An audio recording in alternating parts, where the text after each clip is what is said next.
He thought it was my mistake. Maybe when he watches the videotape, he changes his mind. Maybe not. I'm not mad at him. Things like this happen. He's a friend of mine. We drive together in the same car, in sports cars, and yeah, unfortunate. Do you think it's anything to do with his lack of experience compared to your experience? No, I don't think it's lack of experience. I mean, he did a great job all weekend. He was on pole position. He was leading the race till the last lap on the last corner, and you don't want to lose it there. I guess he didn't expect me to do it there. He told me afterwards he wouldn't think that it's possible to overtake there and make the last corner, but I'm sure it is. It would have been possible, and no, it's not that. It's racing. Thanks very much, Nick. Thank you, Nick. Merci, Jack. Here with Nico Prost, the pole man who led for the majority of the race until that final corner, Nico. We'll start off with the race. You drove very well and looked in control. Yes, looking in control until the last. It couldn't work out. I'm very disappointed, to be honest. I don't know what he tried, to be honest. I didn't see him. Then I tried to let him through, but it was too late. He hit my front left. I think with the speed he had, there was no chance, he would make the corner, but it's very disappointing because I think I did a very good job today, and to see this victory going away in the last corner is very, very hard.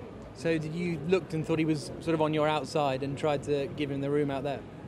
I just, it was the last corner. I see him was pretty far, so I just break in the middle thinking, he's not going to try anything stupid, but he tried suicide jump, and then I tried to move to the right, but he already hit my wheel, and it was too late.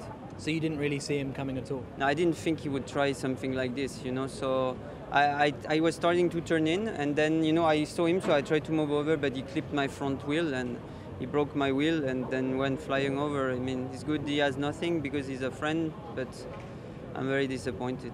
Did you expect more from such an experienced driver with all his Formula One racing experience? Yes, I didn't. I mean, if you look at the last corner, there's no chance you're going to overtake on the inside, so I really did not expect him to try here.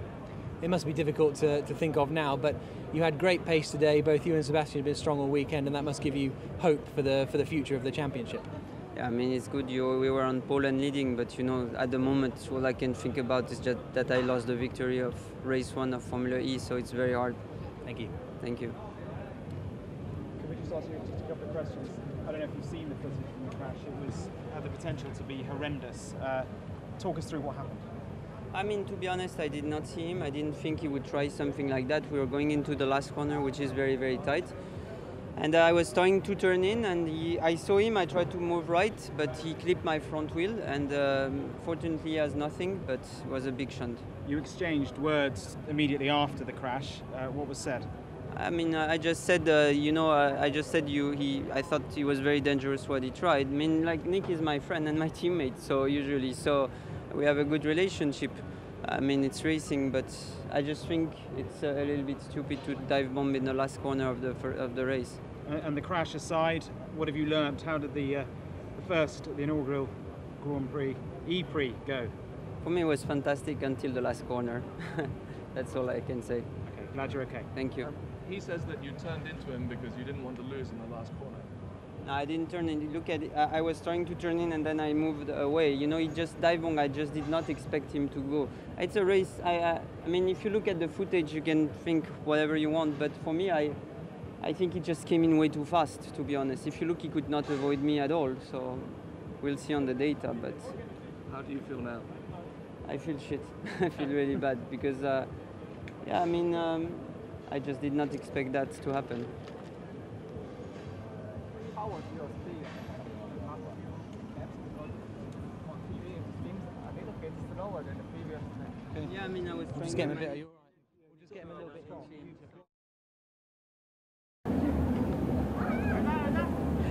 Well, what an end to the very first Formula E race. I'm joined by Jack, our commentator. Wow, what a dramatic ending.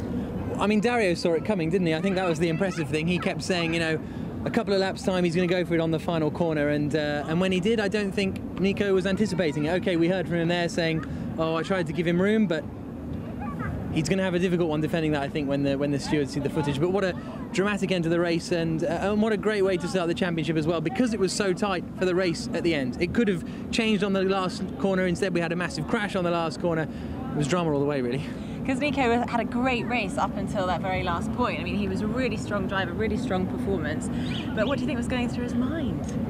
Well, I don't know. I'm not a racing driver. It's a really difficult one to come up with. But it looks as though he sees him coming and he moves across to try and block him, and they make contact. But I try not to be too judgmental about these sorts of issues. But he's going to have a lot of explaining to do, I think, after that. But you're right, he was absolutely flawless until then. Maybe Nick Heidfeld had been managing his energy a bit better to be in the position to attack towards the end. But ultimately, Prost did a great job until that momentary instinctive reaction. And today really was all about sort of expecting the unexpected. And so many different things have happened. You know, Frank also on the podium. He looked pretty chuffed with himself. Yeah, he's a nightmare to interview, isn't he? Absolute disaster to interview. But he was great. It was brilliant to see him on the podium. Andretti doing a great job. Well, a very exciting and dramatic end to the very first Formula E race.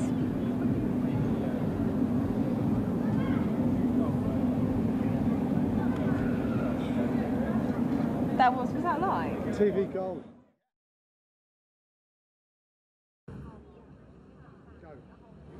Well, we were always going to expect the unexpected, but what a dramatic end. Mark, it was can you believe high it? drama, wasn't it? I mean, what a great race. It was shaping up to be a really, really close finish, and we genuinely had no idea which way it was going to go, but real drama as it turned out, yeah. Because Nico was having such a strong race. He was really, you know, performing very well, keeping very cool and calm under all the pressure that I'm sure he's under, but he obviously maybe just pushed him over the edge. Yeah, and to be fair, both of those guys did a really great job of managing the energy in the battery so that they could still race hard at the end of that E-Prix. So real shame it ended that way, but obviously we're glad that they both survived to live to tell the tale. And what do you actually think happened? It did. To me, it looked like a bit of a... It looked like Nico didn't really see him in his mirrors. He probably should have seen him in his mirrors, but it looked like he didn't see him and just turned in, and it was an unfortunate outcast. We must say that it was a real testament to the strength of these cars, actually, that there were no injuries, and you know, it was a real big impact. So. Yeah, my heart well definitely jumped into my mouth at that point. But no, good news that we have spoken to him. He is doing fine. Absolutely. So more dramatic racing ahead of us, I think. And next time it'll be in Malaysia. Yeah, we're really looking forward to that one. I mean, the heat is going to be a big deal there for everybody involved, as well as the cars. You know, they've got a lot to deal with in the heat of Malaysia. So another technological test for all the teams. But I think this race has to go down as a big success. Massively. And what do you think they're really going to take home from this race and use it into the next race? Well, they've learnt an awful lot about this energy management. It really has been the key to this weekend. They've all learnt an awful lot about how to maximise that through the race, how to share the two stints out with the cars. So they've learnt a great deal. They'll go and analyse that now, and we'll move ahead to Malaysia. Thanks, Mark. Well, the sun is setting here in Beijing, so that's all from us here, and we look forward to seeing you at the next race in Malaysia. Well done. Great job, he says.